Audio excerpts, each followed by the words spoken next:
I remember the way the city felt that icy November morning, the kind of cold that bites through your wool coat and leaves streaks of fog on the towering glass windows of my office, 35 floors above the restless pulse of New York.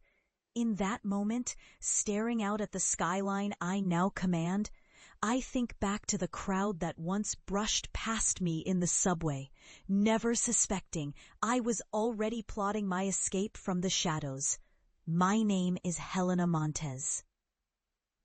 I am 35 years old, a senior bank executive, and every move I make is perfectly measured, honed by years of learning how to survive when no one thought I could. They never imagined the cautious teller with borrowed blouses and a subway pass tucked between dog-eared books was quietly keeping secrets, stacking strategies on ledgers no one else saw. It was easy for them to see me as small, as fragile, as just another cog behind the counter. Even easier, I suppose, for Mark to think I would stay that way forever. Mark wore expensive ties and the kind of smile that closes doors rather than opens them.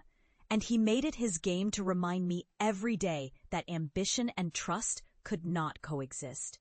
He would lean across my desk, the air in our office thick with roasted coffee and old carpet, and say things like, "Come on, Helena, let the men handle the risk. You women do detail." If only he knew how well I handled risk. My ambition was a flame. I kept it hidden, flickering beneath careful words and a steady hand, waiting for its chance to leap. It was Mark who handed me the match twice. First, when he told our manager I had misplaced a payroll file. All lies, of course. And then again, when he humiliated me in front of the board by exposing an error I never made. I remember the sting of betrayal burning in my stomach, how the old fluorescent lights seemed to flicker right along with my pride.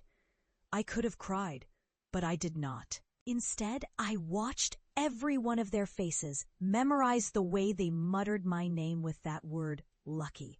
Lucky she stayed, lucky she did not crumble, lucky she did not quit. If only they had seen my notebooks that night, filled with coded plans, trades, silent investments stacked with secrets. They called me lucky, but what they saw was only what I let slip through my fingers.